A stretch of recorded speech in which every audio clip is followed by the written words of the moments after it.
Les voy a presentar nuevamente al doctor Carlos Vinicio Caballero, que él nos va a dar la ponencia de espondilitis anquilosante.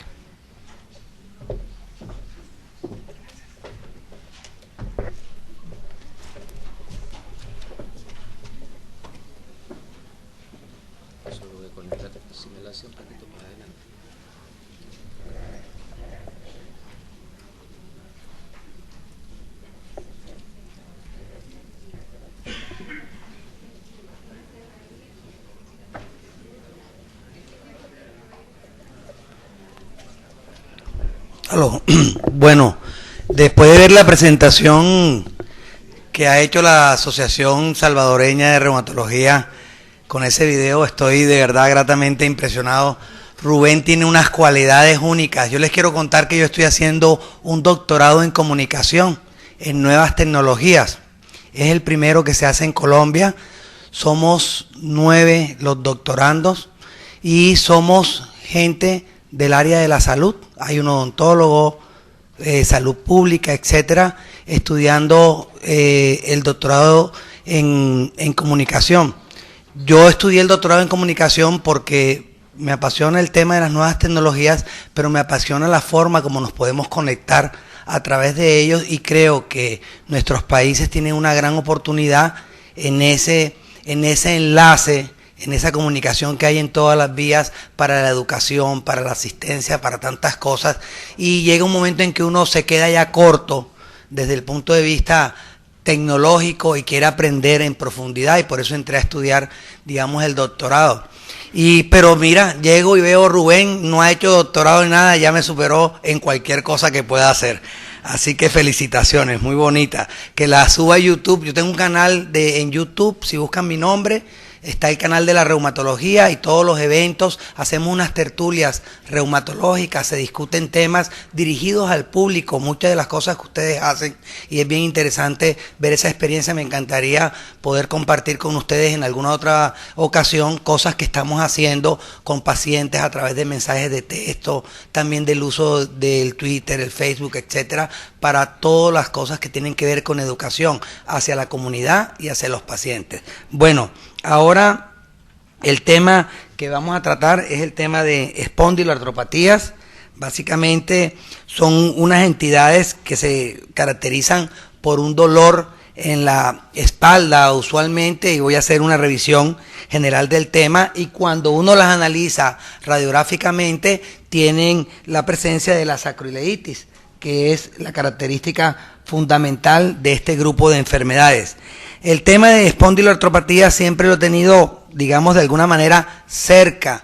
Yo hablo más de artritis reumatoidea, etcétera, pero este tema he estado cerca porque uno de los compañeros de nosotros, que probablemente conocen muchos de ustedes aquí, el doctor Valle, que trabaja en el Hospital Militar en Bogotá, es un hospital militar y llegan muchas personas con artritis reactivas, y tiene un grupo grande de esas artritis, y hemos hecho un grupo nacional. Lo hicimos cuando yo era presidente de la asociación en el 2003, y hemos trabajado ahí en Panglé, se llama una parte. Él tiene varios nombres para estos grupos y ha sido muy interesante. Una de esas publicaciones es esta que ustedes ven aquí, donde básicamente se dice que la espondiloartritis en nuestro país tiene una forma un poco diferente de presentación, en el sentido de que tenemos más casos periféricos que casos axiales, menos frecuencia de B27, hay otros subtipos diferentes que se va viendo a lo largo de la cuestión, pero digamos que esos son algunas credenciales para esta conferencia que estamos dando aquí. Voy a tratar estos temas, una pequeña introducción, hablar algo de los criterios de clasificación. Nosotros los reumatólogos manejamos mucho los criterios de clasificación y siempre decimos que son para clasificar y no para diagnosticar. Clasificar y no para diagnosticar. Sin embargo, en la práctica terminan convirtiéndose en unos criterios de diagnóstico, y por eso hay que ser muy cuidadosos cuando hablamos de ellos. Igualmente vamos a ver las recomendaciones. En este caso, el grupo que hace los estudios más importantes a nivel mundial se llama el grupo ASAS, que es un grupo de origen europeo, y ver si son aplicables en Latinoamérica y algunas conclusiones al respecto. Esta es la historia natural de la enfermedad. Esta es una diapositiva del American College of Rheumatology que es típica para mostrar qué es lo que hace la espondilitis anquilosante a lo largo del tiempo. Gracias a Dios, cada vez vemos menos de estos pacientes, tanto en artritis reumatoidea como en espondiloartropatía, pero sí identifica dónde está el problema del paciente, cómo se va afectando la columna y va teniendo una serie de manifestaciones. Esa espondiloartropatía tiene varios grupos de enfermedades. El doctor Valle dice cuando estamos en estas conferencias que es más frecuente que la artritis reumatoidea, y los que trabajan todo el tiempo en espondiloartropatía tienden a decir eso porque suman la presencia de espondilitis anquilosante, de artritis psoriásica, de la artritis reactiva o de las espondiloartropatías indiferenciadas. También están las asociadas a enfermedad intestinal dentro de un grupo grande de padecimientos, y dicen que la frecuencia puede ser tanto o superior a de la artritis reumatoidea. En nuestra consulta vemos más artritis reumatoidea, pero sabemos que hay muchos pacientes de espondiloartropatías que no son detectados apropiadamente por el médico general y no son referidos a tiempo, están en consultas de ortopedia, fisiatría, manejados como dolores lumbares crónicos, siendo espondiloartropatías inflamatorias. Ahora, cuando tienen manifestaciones, tienen estas características que ustedes ven acá, usualmente una oligoartritis, que es una diferencia grande con la artritis reumatoidea de miembros inferiores. La artritis reumatoidea es más una poliartritis, tiene un compromiso del talón, se ve la inflamación y es la entesopatía o entesitis, y esa entesitis que tiene el paciente es una entesitis que es el órgano blanco de esta afección. El órgano blanco de esta afección es ¿cómo se llama? La entesopatía. También pueden tener inflamación a nivel de las interfalángicas proximales y la sacroileitis, que luego vamos a ver las imágenes diagnósticas de esta enfermedad. En la historia natural tememos que aparezca este grado de sacroileitis cuando están fusionadas las articulaciones sacroiliacas. Tememos también que aparezcan las alteraciones de cuadratura de la columna vertebral y aparición de unos ganchos que se llaman los sindesmofitos, que ustedes ven acá, porque cuando van apareciendo esos sindesmofitos es cuando se fusiona totalmente la columna y es lo que llamamos la caña de bambú. Esa caña de bambú es, por alguna manera, la parte terminal del proceso natural de las espondiloartropatías y es lo que tratamos de evitar con el tratamiento que tenemos actualmente. Entonces, para resumir, los parámetros utilizados para el diagnóstico, tenemos unos síntomas de dolor lumbar inflamatorio en presencia de una oligoartritis, usualmente de miembros inferiores, en un hombre que puede tener entesopatía, que se manifiesta con alteración en los talones, pero también, por ejemplo, para respirar puede ser un síntoma de entesopatía, o el dolor lumbar, porque lo que está afectado es la entesis. A nivel ocular pueden tener uveitis con mucha regularidad estos pacientes. Por imagen, radiográficamente vamos a tener la presencia de sacroileitis, pero hoy en día, vamos a ver en la charla, es más importante la resonancia magnética nuclear porque nos puede detectar casos preradiológicos o mucho más temprano. Y desde el punto de vista de laboratorio, vamos a tener elevación de los reactantes de fase aguda con elevación de la velocidad de cementación globular, la proteína C reactiva, y en la historia del paciente nos va a decir que tiene una buena respuesta con los antiinflamatorios no esteroideos, porque claramente es un dolor de tipo inflamatorio. Lo vamos a analizar un poquito más en detalle, pero lo puede desportar en la noche a este paciente y en las posaderas muy intenso y cede con los antiinflamatorios. Ahora, hay varios criterios que han ido cambiando, los voy a ver rápidamente para saber por qué llegamos a los que tenemos actualmente. Esos criterios han ido cambiando de ciudad, según sea el centro o el grupo más importante, entonces pasan de Nueva York, Roma, etcétera. Han ido cambiando de acuerdo a los grupos y han ido cambiando de acuerdo al investigador interesado en la enfermedad que lo ha puesto a nivel universal. Y tratan de identificar aspectos que son claros. Uno, la presencia del dolor lumbar, rigidez que mejora con el ejercicio, pero que no alivia con el reposo y que debe durar al menos 3 meses. Es la característica del dolor inflamatorio. Una limitación de la movilidad de la columna en ambos planos, tanto sagital como frontal, y una limitación de la expansión torácica, que es importante, respecto a valores normales según edad y sexo. Entonces, esta expansión torácica está dado precisamente por la entesopatía, que es una característica de la enfermedad. Radiológicamente, en estos criterios de Nueva York, exigían que la sacroileitis fuera más de 2 bilateral o grado 3 o 4 si era unilateral, porque estamos tratando de clasificar a cuál del grupo de esas indiferenciadas era. Ahora, yo con las clasificaciones tengo un punto de vista que son etiquetas que le ponemos a los síndromes para poderlos manejar mejor, pero vamos a poderlos clasificar claramente cuando sepamos la causa de la enfermedad, el aspecto etiológico, claro, esa sería una clasificación real. Lo demás son etiquetas y por eso se pueden prestar a equivocaciones, cómo denominamos a esto o cómo denominamos a esto otro. La espondilitis anquilosante es definida si el criterio radiológico se asocia por lo menos con un criterio clínico.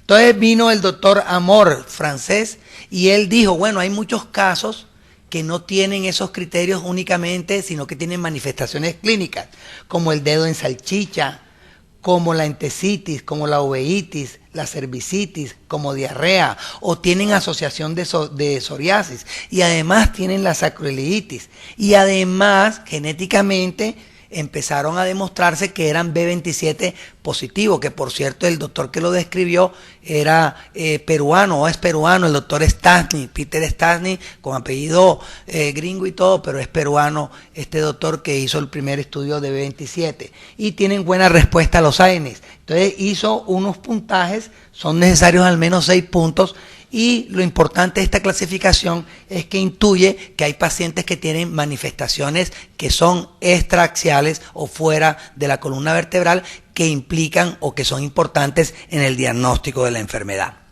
Y luego vienen los criterios del grupo dominante en la actualidad, que es el grupo ASAS, que es un grupo europeo que ha trabajado muchísimo y muy buenos trabajos, vamos a ver a lo largo de acá, y ellos sugieren que pacientes con dolor lumbar de más de 3 meses de evolución, o sea, que sea crónico, y que tengan menos de 45 años, jóvenes, más de 3 meses y menos de 45 años, que tengan sacroileitis en imagen o alguna característica de espondiloartropatías que se parecen mucho a estas que mencionaba Amor, o que tengan el HLA-27 más otras 2 características de espondiloartropatías, como por ejemplo la sacroileitis con inflamación activa en resonancia sugerente de sacroileitis o sacroileitis radiográfica definida según los criterios de Nueva York.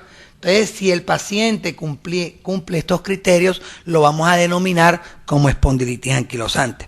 Ahora, ¿de dónde vienen esos criterios? Y esta diapositiva es bien importante. ¿Por qué? Porque sumaron la presencia de los síntomas, dolor lumbar crónico, inflamatorio, la entesitis, la artritis periférica, la presencia de dactilitis, uveitis, historia familiar, buena respuesta a AINES, reactantes de fase agudo, B27 positivo y resonancia magnética positiva, y miraron la posibilidad de tener la enfermedad en la medida que se iban agregando factores positivos de estos. Y lo que nos dice la tabla es que a medida que vamos teniendo más positivos, más posibilidad de tener la enfermedad, y que si tenemos B27 positivo y resonancia magnética positiva, la posibilidad que tenemos de tener espondilitis anquilosante es del 83% y es superior a todos los otros criterios que teníamos previamente. Entonces, ese es un avance y establece 2 cosas importantes hoy en día. 1, la necesidad de hacer el HLA-B27 en muchas poblaciones, y 2, si la resonancia magnética nuclear es el gold estándar para el diagnóstico de la espondilitis hoy en día, sí o no, que es algo que voy a analizar un poco más acá. ¿Por qué? Por esto que también se ha aprendido con todos estos estudios del grupo ASAS.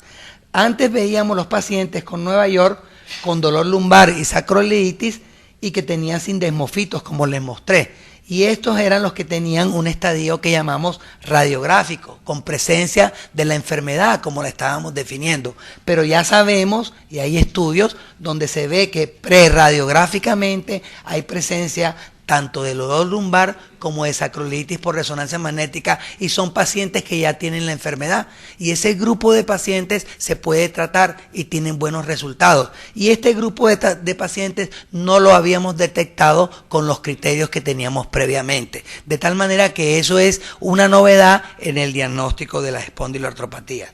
Aquí están los estudios que se han hecho, las referencias para que las tengan ahí, están escogidas, y el grupo, la doctora Van der Heij, Landigui, Rudableit, son alemanes y holandeses principalmente los que están trabajando. Aquí también en estos criterios ustedes ven el grupo de Valle Oñate, y son pacientes latinoamericanos, y de esos hemos aportado de todo el país para lo que ha mandado Colombia a el grupo de espondiloartropatías, y por eso Rafael aparece en estos criterios. Les quiero llamar la atención sobre eso, ¿no? Y aquí tienen los criterios también. La segunda división es separarlos entre axiales, el compromiso solamente de columna, y el periférico. En el axial predomina el dolor lumbar, por supuesto, y en el periférico la artritis o la entesitis y dactilitis. Y aquí tenemos o la evidencia de sacroiliitis o el HLA-B27 más cualquiera de los síntomas, estos que nos recuerdan a amor, o aquí la presencia de una resonancia positiva o síntomas de las enfermedades asociadas a espondiloartropatías, o por lo menos dos de estas que están acá, que son los síntomas que les mencioné en la primera diapositiva, que se acompañan a las espondiloartropatías periféricas. En fin, tenemos que separar axial de periférico. ¿Por qué? Porque parece que la respuesta al tratamiento es diferente. La respuesta y el abordaje es diferente, y dependiendo de nuestro país de que haya más o menos o cómo nos llegan los pacientes, tenemos que tener algunas consideraciones. Ahora, para revisar estas consideraciones me voy a basar en una rápida revisión de las recomendaciones del manejo de espondilitis anquilosante del grupo ASAS, y vamos a ver qué nos proponen ellos, qué se hace y algún comentario sobre eso. Entonces, en relación con el tratamiento general, dicen los criterios, dice, el tratamiento de los pacientes debe ser ajustado de acuerdo a las manifestaciones actuales de la enfermedad, axiales, periféricas, entésicas y extraarticulares. Entonces, es diferente un paciente que solamente tiene dolor lumbar a un paciente que tiene una oligoartritis, que por ejemplo se le puede hacer una artrocentesis, infiltración en un solo punto localizado, o que tiene una uveitis que responde con ciertos tipos de tratamiento biológico, sulfasalacina, y no con otros tipos de tratamiento. Si tiene la entesopatía, también puede tener manifestación diferente, o la artritis en las manos, o si es psoriasis, donde hay otros medicamentos que no se utilizan en la espondilitis irregular que podrían ser empleados en ese caso. Entonces tenemos que clasificar el paciente. 2. De acuerdo al estado clínico general, sexo, edad, comorbilidad, factor psicosocial y medicaciones concomitantes, nosotros tenemos, por ejemplo, aquí nos dice que el daño estructural en la espondilitis es más frecuente la anquilosis de columna en varones comparados con las mujeres. Sin embargo, los estudios están mostrando que también es muy frecuente en las mujeres las espondiloartropatías. Eso es algo que hemos estado, no sé, ustedes me dirán luego en la discusión, pero cada vez se detectan más casos de espondiloartropatías en mujeres. Antes la teníamos catalogado como una enfermedad exclusivamente de hombres. Esto muestra que da tanto en hombres como en mujeres, pero que en el hombre sí es más severo que en la mujer. La otra cosa importante es el HLA-B27, la distribución. La distribución en los países caucásicos tiene mucho mayor prevalencia de B27, y casi todas esas poblaciones va a estar ligado a la presencia de espondilitis anquilosante a qué tanto es la penetrancia del B27 en la población, cosa que no ocurre en nuestros países. Miren, por ejemplo, aquí la parte norte de Sudamérica está muy bajo la frecuencia de B27. Yo puedo nombrar con las manos derechas mis pacientes B27 positivos, y a todos le hacemos, y casi todos son historias familiares juntos que uno puede rápidamente reconocer el patrón. Muchos son pacientes que tienen formas indiferenciadas con mucha frecuencia, tienen o artritis reactivas, etcétera, o formas un poco más leves que las que uno ve usualmente reportados en la literatura. De todas maneras, eso es lo que se ha ido mostrando a través del estudio que se está haciendo con Bay y otras cosas, de que hay una presentación un poco diferente en nuestros pacientes, pero hay que tener en cuenta esas cosas. Ahora, también de acuerdo al nivel de los síntomas, hallazgos clínicos e indicadores de pronóstico, debemos definir el tratamiento. Entonces, miren todo el saco de estas enfermedades. Puede ser espondilitis, puede ser psoriasis, puede ser juvenil, puede ser enfermedad intestinal o reactiva. Y todos se manifiestan por la presencia de sacroileitis.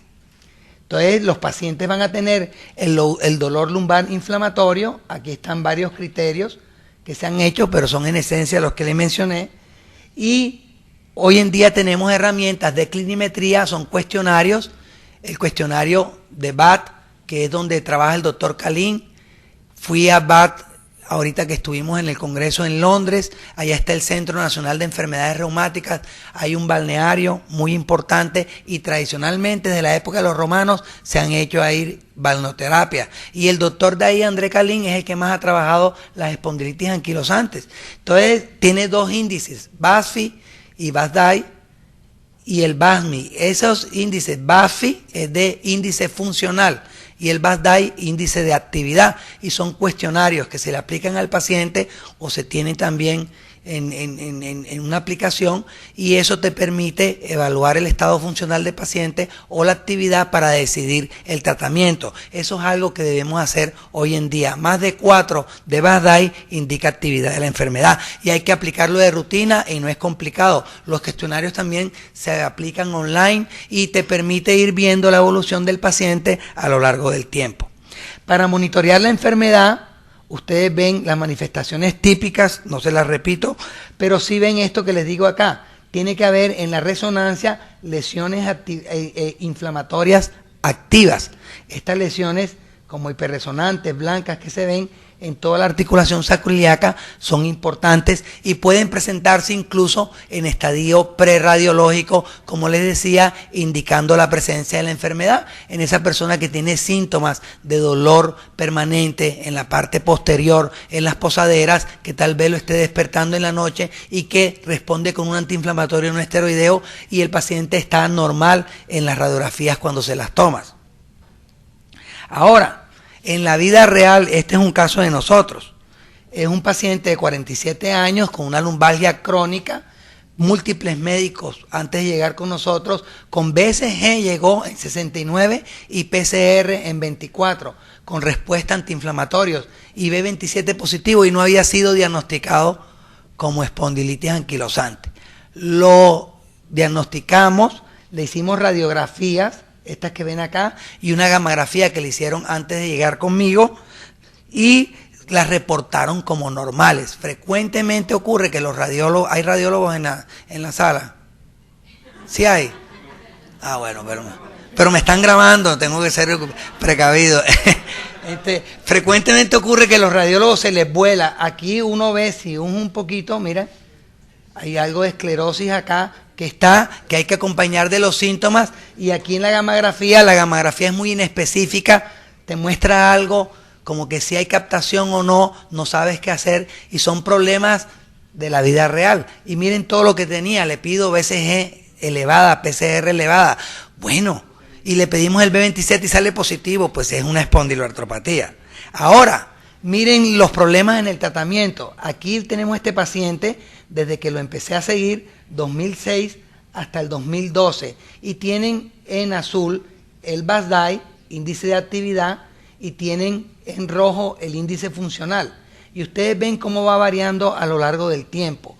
Aquí le iniciamos metotrexate, infliximab, con metotrexate, y luego aquí le cambiamos de nuevo. ¿Qué pasó con ese paciente? Todas estas idas y venidas me dejaron de dar el medicamento, doctor. Llega a la consulta, no, es que no me lo he podido tomar porque me han retardado la aplicación. Entonces se activa. Luego le das y lo ves un tiempo, llevas y se sigue quejando de un dolor raro. Y tú te preguntas, caramba, ¿qué será lo que está pasando? ¿Por qué te estás molestando si estás con biológico? Entonces, cuando vi y empecé a analizar, porque llegó y lo presentamos, vamos a ver qué hacemos con este paciente, y sacamos esta gráfica y vemos todos los picos estos, decidimos solicitarle una nueva resonancia magnética nuclear. Y en la resonancia magnética nuclear, era una segunda resonancia. Miren cómo tenía estas lesiones que están acá. Y fueron reportadas como lesiones residuales por el radiólogo. Tenemos un radiólogo que lo mandamos a entrenar. Bueno, le pedimos el favor. Me va a oír. Jaime Madrid, saludos. Es un radiólogo que le gusta la parte de espondiloartropatía, le comentamos estas cosas, lo mandamos con unos amigos a hacer como un entrenamiento y estamos mejorando eso para poder tener como una discusión mejor de los casos, porque esto es de todos los días. Entonces la literatura dice, la resonancia magnética hoy en día es el gold estándar, pero en nuestros países están preparados para leer resonancia magnética nuclear, tenemos los seres humanos, los radiólogos entrenados adecuadamente, entonces eso es algo que vamos a comentar en la discusión, pero son limitaciones. Incluso no solo aquí, porque en el EULAR salieron estudios de que en Europa tienen los mismos problemas. Los que mejor leen eso, por supuesto, Rudaley, Van der Heijs, todos los autores que hacen esto, pues ya están acostumbrados a ver las radiografías y todo, pero se requiere mucha experticia para saber cómo son las lesiones, cuáles son significativas y cuáles no. Entonces, es algo aquí. Ahora, tratamiento no farmacológico, educación del paciente, ejercicio regular, terapias, grupos de apoyo, todo esto que mostraste en el video es supremamente importante. La natación es lo mejor para los pacientes con espondiloartropatía. Vivimos en el Caribe, yo en Barranquilla, en el Caribe, tenemos el mar todo al frente, tenemos piscinas en toda la ciudad porque somos una temperatura de 30 grados a 35 grados todo el año y muchos pacientes no saben nadar. Es impresionante. Los mandan a nadar, doctor, no sé nadar. Entonces, ahí va entendiendo uno, los costeños tenemos fama de que no nos metemos en el mar, sino que lo miramos. Y siempre decimos, en cambio, el que es cachaco, los de Bogotá, usted lo reconoce porque está metido, apenas llega está metido en el mar, porque para ellos no hay cosa mejor que estar metido en el mar todo el día. Uno ya sabe que se ensucia de arena y toda la cuestión que va relacionado con eso y es más, pero no sabemos nadar, fíjate, eso sería interesante. Entonces, en manifestaciones extraarticulares y comorbilidades hay que evaluarlas, mandar al oftalmólogo para ver qué está pasando con la uveitis, porque es frecuente que pueda ocurrir esto. También verar con el dermatólogo para que evalúe lesiones psoriásicas, etcétera, con el gastroenterólogo cuando estamos sospechando enfermedad inflamatoria intestinal. Puede que nosotros sospechemos eso, o puede ser lo contrario, que él nos lo envía a nosotros para que nosotros evaluemos si tiene una de estas enfermedades. Entonces eso es importante tenerlo en cuenta. Deben ser manejadas con los respectivos especialistas. Estar pendiente de riesgo de enfermedad elevada, cardiovascular y osteoporosis, que vamos a hablar posteriormente en una tercera charla. Entonces, eso es importante. El uso de los AINES son considerados primera línea del tratamiento. Se prefieren en pacientes con enfermedad que sea persistentemente activa. Y hay que tener en cuenta el riesgo cardiovascular y gastrointestinal de estos pacientes. Los analgésicos, los opioides y el paracetamol son medicamentos de segunda opción cuando la primera línea ha fracasado, no es tolerada o está contraindicada. Ahora, en AINES, aquí ven ustedes que hay eficacia del tratamiento con AINES en los pacientes con espondilitis anquilosante. Es importante, incluso disminuyen las lesiones radiológicas cuando se utilizan AINES. Pero también este estudio es importante porque muestra que disminuye la progresión radiográfica tomando los antiinflamatorios siempre y cuando los antiinflamatorios se den de manera continua. Les va mejor en espondiloartropatías una forma continua de antiinflamatorios que darlo en forma intermitente. Ahora, para considerar falla a AINES, tiene que ser que haya fallado el paciente a 2 antiinflamatorios. Y el problema real de eso es que la mayoría de los pacientes no se toman continuamente los antiinflamatorios, porque con el tiempo, pues, a nadie le gusta estar tomando medicamentos y tenemos esa resistencia.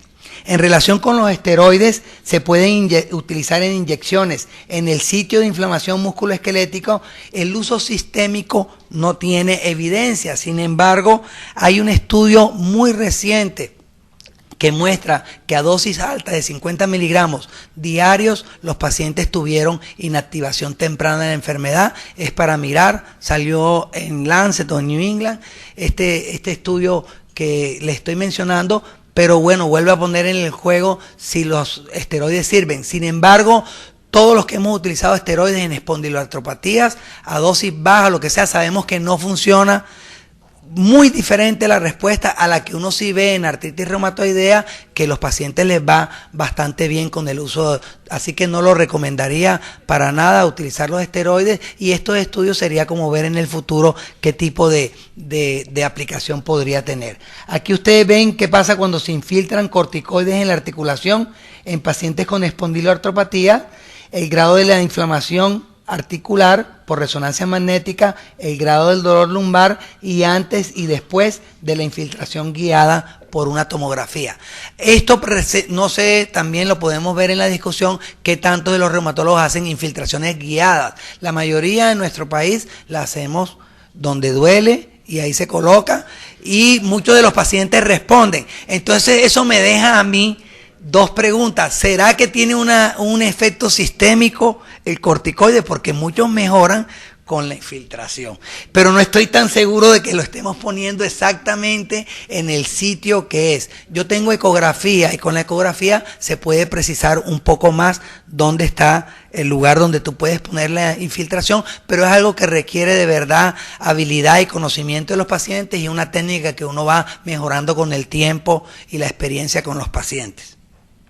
Los usos de modificadores. La eficacia de los modificadores, a diferencia de artritis reumatoidea, en espondiloartropatía no está probada. La sulfasalacina puede ser considerada en pacientes que tengan artritis periférica, manifestaciones articulares. Previene uveitis anterior y el uso al menos de 4 meses. Ustedes ven sulfasalacina, leflunomida, metotrexate, y ven el seguimiento con Basdai a lo largo de 24 semanas en estos estudios que están reportados, y se ve que no hay un efecto importante de estos medicamentos. Sin embargo, les dejo estos son los estudios, por ejemplo, etanercept contra sulfasalacina en espondilitis axial con lesiones inflamatorias detectadas por resonancia a 48 semanas, y eficacia del etanercept contra sulfasalacina en pacientes con espondilitis anquilosante. Fíjense que en esos dos estudios, primero dice que no sirve la sulfasalacina, sin embargo, están estas dos cosas que dicen sulfasalacina, una revisión de Cochrane completa, que dice que sí tiene evidencia para rigidez matinal y para dolor, y que al menos debería dársele una prueba a los pacientes con sulfasalacina axial para ver si responden, porque pueden mejorar esos síntomas.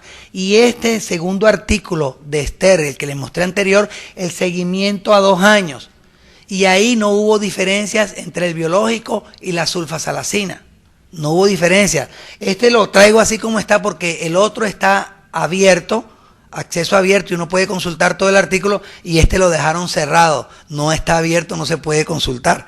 Entonces, pero lo puedes buscar por la biblioteca y está el seguimiento a 2 años. Entonces, ¿cuál es la recomendación? Lo que pienso yo ahí, que en uno de los estudios salía que todavía, aunque en axial se dice no se utiliza sulfasalacina, vieron que hasta 50% de reumatólogos daban sulfasalacina en espondilitis axial.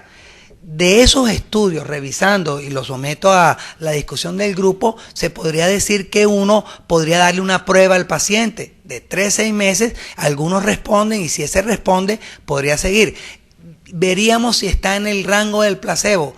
Pues parece que no, porque tiene alguna evidencia, como les decía, en rigidez matinal y algunas otras cosas. Pero el conocimiento actual que tienen que ser es que si tienen un periférico, sí deben darle sulfasalacina, y si tienen un axial está a su libertad. Si me dices que le vas a comenzar un biológico de una vez, no puedo criticarte en lo absoluto, porque es una indicación de estos pacientes si no ha respondido a antiinflamatorios. Y si le quieres dar una prueba de sulfasalacina, pues habría que ver bajo qué condiciones, es un tema que se debe ir revisando. La terapia anti-TNF se ha vuelto el estándar en estos pacientes. A diferencia de la artritis reumatoidea, donde todavía vemos que el metotrexate y la terapia triple todavía se bate de alguna manera con ciertos resultados en la literatura muy sólidos que dicen que todavía se pueden utilizar, aquí tenemos mucha mayor evidencia con el uso de anti-TNFs. Y ojo, es con anti-TNFs y no otro tipo de moléculas que actúan diferente a bloquear el factor de necrosis tumoral. Aquí todos los anti-TNF tienen efecto, el infliximab, etanercept, adalimumab y los más nuevos, el golimumab. Se puede utilizar cualquiera cuando la actividad es persistentemente alta, BASDAI mayor de 4, a pesar de los tratamientos convencionales. Si con el primer anti-TNF hubo pérdida, se puede cambiar a un segundo. Otros biológicos no muestran eficacia. Y esta es la eficacia a largo plazo en pacientes. Ven el estudio con infliximab, el estudio con etanercept y el estudio con adalimumab. Hay que tener en cuenta que estos estudios no son cabeza a cabeza, sino que son análisis con los desenlaces que pudieron en cada estudio, pero todos muestran a 96 semanas, siguiendo el número de pacientes y viendo las evoluciones de ASAS 20, 40 y remisión parcial, cómo con el tiempo van respondiendo todos los pacientes que están en biológico de una manera satisfactoria. De tal manera que hoy en día tenemos muchas opciones para evitar que el paciente llegue a lo que les mostré antes. No hay pruebas que apoyen el uso obligatorio de DMARDs antes o concomitantemente con la terapia anti-TNF en pacientes con enfermedad axial. La resonancia de las articulaciones antes y después del tratamiento con etanercept. Una de las cosas que más se dice para poner la resonancia magnética como gol estándar es que estas lesiones se pueden seguir y van desapareciendo en el tiempo y serían indicativas de mejoría. Sin embargo, por ejemplo, tenemos dificultades para ver cuáles son las que definen mayor daño estructural y quién le va a ir en el largo plazo peor al paciente.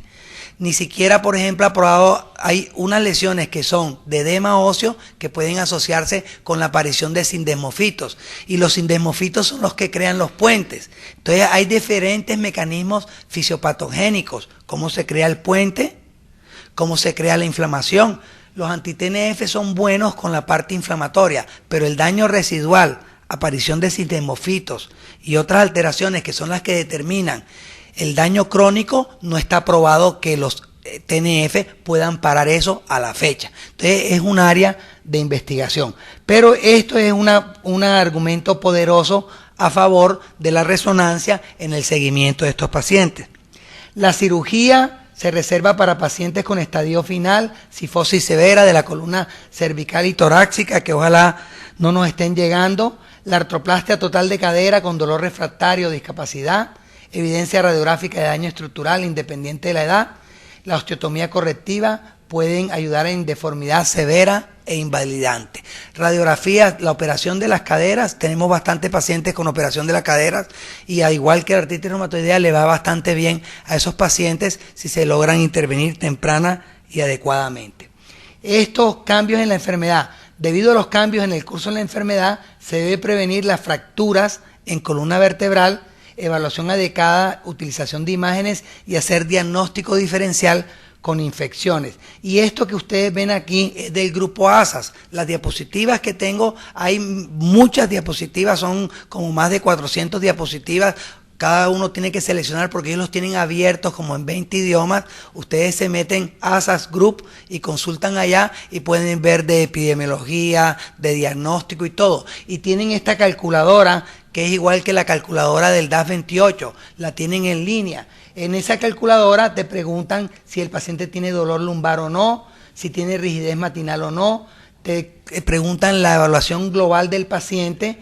Te preguntan si tiene enrojecimiento o inflamación periférica, el valor de la proteína C reactiva y el valor de la velocidad de cimentación globular. Y automáticamente calcula el índice de severidad por el ASAS. Y cuando lo ven, él te dice aquí, si está más de 3.5 es mucha actividad, si está más de 2.2 es alta actividad de la enfermedad, y si está más de 1.5 es moderada actividad de la enfermedad. Entonces es una herramienta que tiene uno en la consulta para poder valorar el grado de actividad del paciente y hacer el seguimiento y tomar decisiones terapéuticas. Y como les digo, está online, abierta, tú la puedes tener en una ventana abierta ahí y cuando el paciente llega la colocas y no es complicado.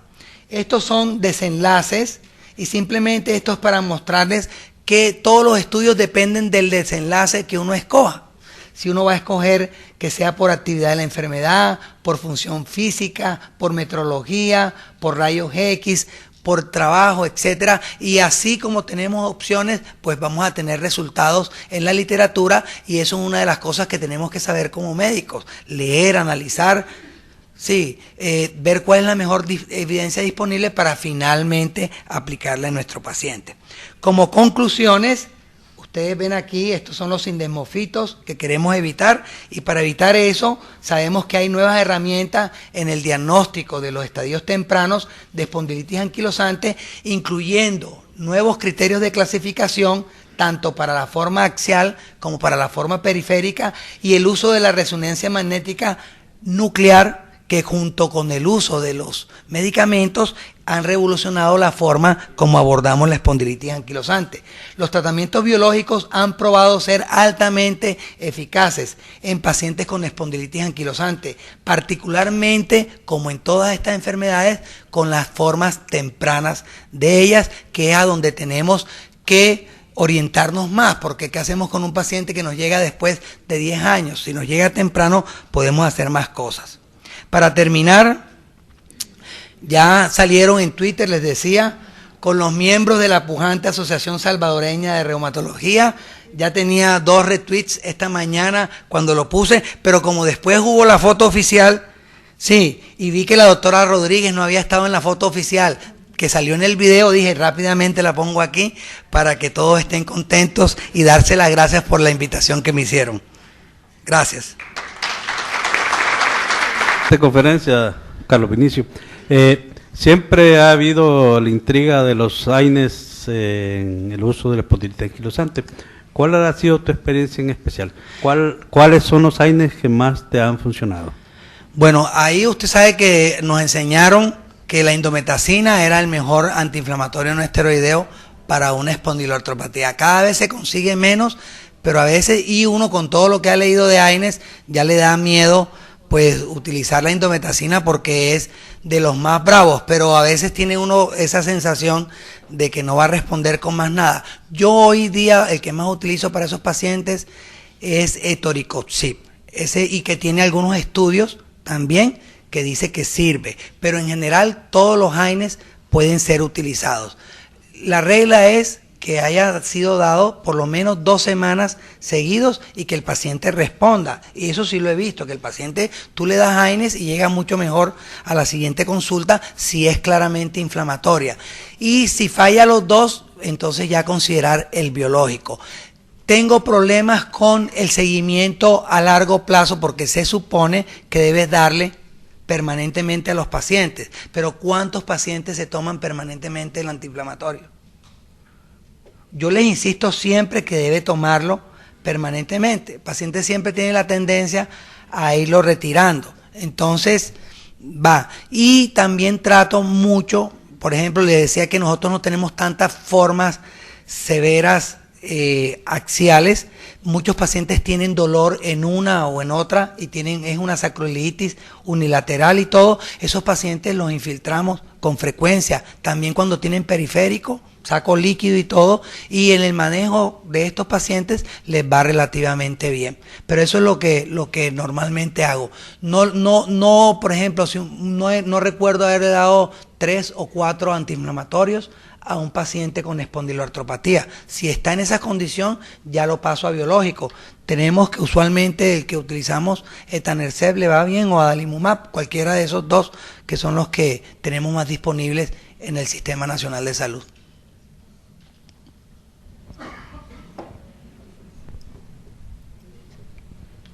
Doctor, en paciente con sindesmofitos. Sí, perdón. A lo largo de toda la columna torácica y que además posterior a un reemplazo de rodilla presenta una entesitis por ultra, comprobada por ultra y con un dolor continuo. Busqué yo una infiltración a nivel de la rodilla y el ortopeda dijo que estaba contraindicada por el reemplazo. ¿Qué se hace en ese caso? Si se hacen las condiciones higiénicas mejor posible, ¿cuál sería la contraindicación a la infiltración? ¿Por qué? Sí.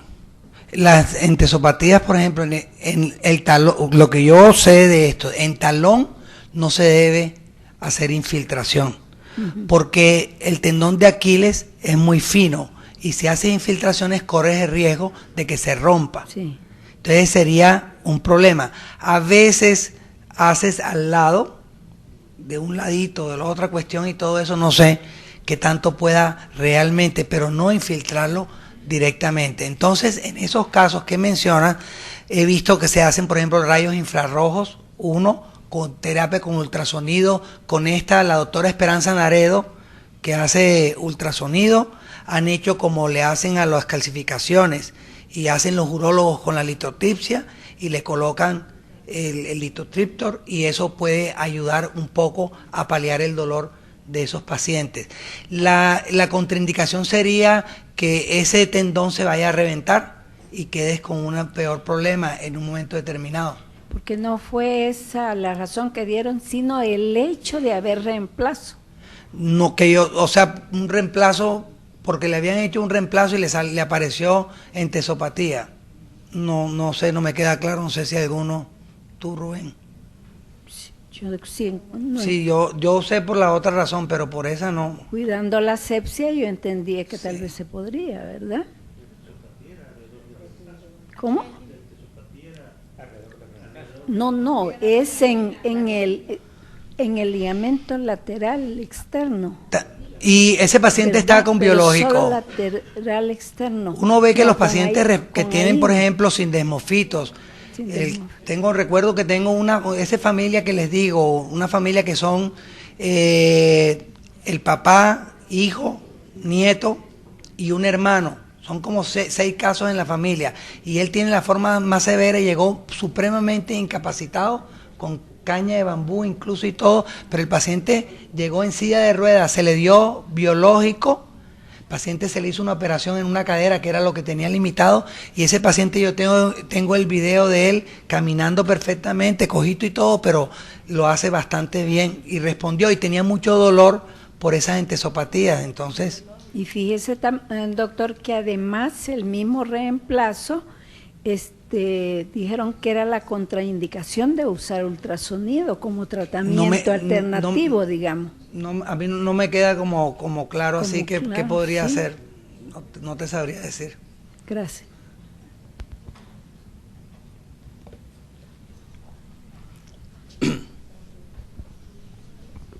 Lo felicito por su exposición muy buena. Solamente un comentario de lo que la doctora preguntaba. Yo creo que quizás se refiere a la contraindicación de poner una inyección dentro de una articulación artificial o cerca, pero el peligro ahí es la infección. O sea, que pueda usted infectar una prótesis, eso es mucho más fácil. Como pacientes que me dicen también que vienen, que el doctor le dice tiene artritis en la rodilla y ya se la reemplazaron. Es imposible que haya artritis en una prótesis. Pero ¿por qué me duele? Porque tiene artritis, pero sí, ¿cómo es posible? A veces no he visto que quedan como partes de la sinovia residual ahí y sí, eso es lo que se inflama los tendones y genera el dolor. Claro. Pero yo ahí lo que creo es que la contraindicación que están diciendo es porque es una prótesis que no puede usted colocar una aguja cerca por el peligro de infección. Y un comentario que tengo yo, entrené bajo el doctor Luis Espinosa en Nueva Orleans y él propone bastante sobre la artritis reactiva y los agentes infecciosos, pero sí, muy buenos resultados en sacroileitis unilaterales o bilaterales a veces con HLA-B27 positivo. él usa o recomendaba él, y yo seguí lo que él recomendaba era usar minoxiclina diaria, 100 miligramos diarios o 2 veces al día por 6 meses.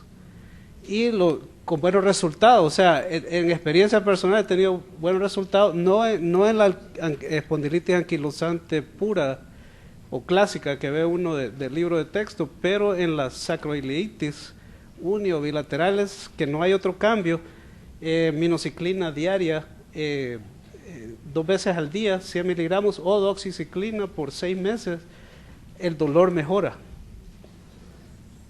Ese es el comentario que quería hacerlo. Sí, ahí cuando en nutrición, doctor Rodríguez, se prohibía, me acuerdo cuando yo estaba, dar antibióticos en lo que llamábamos en ese momento síndrome de Reiter. De pronto los que no son de reumatología y todo, quiero que sepan esta anécdota, que ya no le llamamos síndrome de Reiter porque Reiter era un médico alemán, nazi, y entonces se ha excluido el nombre de Reiter de la denominación, pero así se llamó mucho tiempo, y ahora salió otro del mismo grupo que es Wegener. Wegener, también está sucediendo lo mismo, que le llamemos granulomatosis, vasculitis granulomatosa, y ya no se llame más vasculitis o granulomatosis de Wegener, por la misma razón de esa asociación histórica. Entonces, valga la perla, y nos prohibían mandar antibióticos, sí, pero en la práctica yo sí lo he hecho, y hay artículos que dicen que los puedes mandar y todo. A veces ve uno que responden, a veces no, es una cosa que creo que es un poco cuestionable. Ahora, tiene una razón de ser para los que no son reumatólogos, es que presumimos que el agente infeccioso todavía anda, no directamente él en la articulación, pero sí sus antígenos dando vuelta, y lo puedes controlar con el antibiótico. Y lo que uno piensa es, si no tiene un efecto colateral importante y no vas a hacer daño, pues le cubres con el antibiótico al paciente. Yo hago eso también, sí, y utilizo usualmente doxiciclina. Pero alguien puede cuestionar la evidencia así directamente, sí. Yo tengo 3 preguntas. No, una, la primera, la resonancia magnética, cuando la indicamos, tiene que tener ciertas especificaciones, ¿verdad? Esa es la pregunta. La otra es cuando, en su experiencia, yo no tengo mucha experiencia con espondilitis anquilosante a largo plazo con tratamientos anti-TNF. ¿En qué nos basamos nosotros para decir, ya no le voy a seguir dando el anti-TNF, sino que lo voy a parar aquí? Esa sería la segunda pregunta. Y la tercera, hay quienes dicen que forever and ever demos los antiinflamatorios. ¿Debemos de mantenerlos realmente así? Esas son mis preguntas. Bueno, muy buenas preguntas para un libro. Entonces, la primera, ¿cuál era? La resonancia. Hay que mandarla siempre en 2 formas. La resonancia se manda T1 y STIR. Son las 2 proyecciones que tienes que colocar ahí.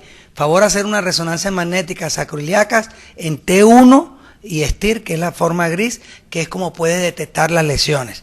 Y eso hay que enseñarles también a los radiólogos a veces, el técnico, porque ni siquiera es el radiólogo, sino que el técnico que está ahí la toma con las técnicas estándares y no te la pone, porque yo en el grupo ASA salen las radiografías que yo mostré, y uno frecuentemente, yo las tengo de consulta ahí. Cuando me llega un caso, veo la radiografía que me mandan acá o la resonancia, y veo la que tiene el grupo ASA, y nunca se parecen. Y uno, ay Dios, esta tan hermosa acá y esta se ve que uno empieza, será. Entonces esa es la insistencia con el radiólogo, buscarlo, meterlo en el equipo, enseñarle los artículos, cuando va alguien, llevarlo a la conferencia, todo eso, porque en la medida que él esté más entrenado, nos va a facilitar la vida para hacer un diagnóstico que el radiólogo tiene su punto de vista, y ellos están acostumbrados a ver ciertas cosas que están acá, y las lesiones tienes que definirlas mejor. Entonces, T1 y STIR. La segunda pregunta. La segunda, ¿de que cuánto tiempo vamos a mantener nosotros el Sí. Porque el paciente pregunta, ¿no? Sí. Y como es tan caro el tratamiento, ¿por cuánto tiempo? ¿Y en qué nos vamos a basar para decir, ya no, aquí lo vamos a parar? Y las recidivas que pueden haber. Sí, yo comento siempre que el paciente, cuando tú le comienzas un tratamiento, siempre le preguntan a uno dos cosas. Uno, si se cura o no. Y la otra, cuando tú le dices que no se cura, sino que hay que hacer el manejo, la cuestión, ¿cuándo me va a quitar el medicamento? Apenas se siente bien. Entonces son dos cosas que, aunque no queramos, tenemos que lidiar con esas. En TNF, los estudios dicen que hay que dárselos permanentemente, porque puede que esté en un tiempo sin actividad y luego tiende a reactivarse la enfermedad y el daño radiológico, desde que no esté apagado, el TNF y toda la cuestión sigue ocurriendo. Y estamos haciendo la asociación de daño radiológico, incapacidad funcional. Porque ese es el paradigma actual, que si yo tengo más daño radiológico, voy a estar peor en incapacidad funcional. Yo le pregunté a la doctora Van der Heij directamente eso. Bueno, doctora, ¿y por qué no se le da 6 meses de tratamiento con el biológico y después le cambias, le sigues antiinflamatorios y vas dando periodos de esto? Porque hay que ser creativo por el costo y por otras cosas. Ella me dijo que se podía hacer, entonces le pregunté, esto fue en Taipei, en el Congreso Panamericano Asiático, en una reunión allá. Entonces le pregunté, doctor, ¿y por qué no se ha hecho? Y contestó que los laboratorios no estaban interesados en responder esa pregunta, pero que nosotros la podíamos responder. Ese es un tipo de estudio que nos toca a nosotros sentarnos y hacerlo. Entonces, yo particularmente sí les voy espaciando a los pacientes los medicamentos. Si está inactivo, ¿qué llamo yo inactivo? No tiene dolor, EVA global está bien, el paciente tiene normal la BSG, el paciente tiene normal la PCR y tiene el BASFI y BASDAI por debajo de 4, ¿sí? Ojalá pacientes que tienen 0, 1, etcétera, es un paciente que yo empiezo a espaciarle. ¿Con qué voy viendo?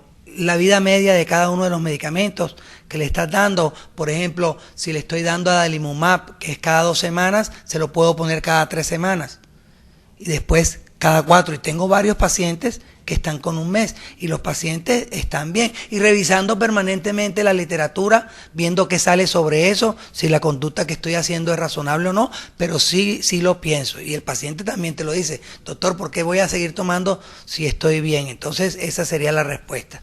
¿Y la tercera? Era la de que si los hay, por ejemplo, yo lo que uso es meloxicam, se los vamos a dar siempre forever and ever. ¿Tú te acuerdas de eso? Es bien complicado, porque tenemos con los AINES la parte cardiovascular, gastrointestinal, tenemos muchas complicaciones del uso crónico de antiinflamatorios. Entonces tenemos que valorar lo uno con lo otro. Trata uno de darle la dosis menos posible que mantenga al paciente lo mejor posible. Yo les recomiendo al paciente que siga tomando el antiinflamatorio, pero muchas veces sé que no se lo está tomando. Sí. Entonces le vas ahí como negociando, dialogando con él y vas viendo qué está pasando. Lo que te dicen los estudios es que si quieres tener, digamos, de tener daño radiológico con antiinflamatorios sin recurrir al biológico, entonces sí tendrías que dárselo permanentemente al paciente, y eso es lo que debes tratar de hacerlo. Pero estudios a largo plazo en la literatura no hay. Alguien que te haya dicho, le di 5 años, no hay. Y no creo que los haya, que es de trabajos difíciles. Fíjate que cuando yo trabajaba en el Seguro Social, tuve un paciente que tenía espondilitis anquilosante y que se le daba, empezamos con infliximab y luego seguimos con etanercept. Resultó que el paciente mejoró increíblemente de aquello que él es médico hoy, era un paciente totalmente invalidado, llegó a jugar básquetbol, que era su afición, y hoy pues ya es médico especialista, pero yo ya no lo vi y según él me comentó, le habían suspendido los medicamentos. Entonces, es adecuado suspenderse, porque con lo que tú estás diciendo es mejor irse los espaciando, pero no suspenderlos, porque a la larga siempre hay un daño. Entonces, esa es una pregunta, porque es algo que el paciente te pregunta, bueno, ¿se lo quito? ¿O sería válido también, digamos, si el compromiso es más periférico que axial y tipo uveitis, dejarlo con sulfasalacina cuando le quito los otros medicamentos, los anti-TNF? Ahí caben todas las variantes, pero yo lo que hago, aquí tenemos con artritis reumatoidea una diferencia, por ejemplo, que las espondiloartropatías se puede dar en monoterapia el biológico. Sí, en monoterapia no necesitas adicionarle metotrexate y eso es una diferencia, digamos, importante. Pero a uno le llama la atención que en artritis reumatoidea la mayoría funcionan es combinados con metotrexate y parece que eso tiene que ver con la inmunogenicidad, porque vas creando anticuerpos que son los que van haciendo que el medicamento no vaya funcionando adecuadamente. Entonces uno se preguntaría si en espondilitis llegara a pasar lo mismo, es decir, vas perdiendo la eficacia con el tiempo que le vas administrando. Lo que uno va viendo es que tienes que ir, yo sería partidario, o sea, y eso se lo dije ese día a Van der Heide, o sea, comenzar adecuadamente, agresivamente, incluso muchos pacientes con formas leves, darle biológico al principio, inactivarlos, mantenerlos en remisión y después de 3-6 meses en remisión, cambiarlos a otros medicamentos tradicionales. Creo que eso sería la manera más adecuada de tratar a estos pacientes. De alguna manera es lo que uno trata de hacer en la práctica cuando los tiene, porque el problema que tenemos, y es lo que les digo, yo reviso siempre toda la evidencia, el último artículo, lo que esté, pero cuando tú vas a trabajar, resulta que hay muchos huecos en la literatura de qué es lo que tienes que hacer con los pacientes después de eso. Y esa es una ventaja que tenemos nosotros, que vemos todo el día pacientes, porque los que están investigando, pues investigan, pero mirar y contestar y responder es difícil. Así que en eso vamos, estamos atentos a esas mismas preguntas. Gracias a ustedes. Bueno, muchas gracias.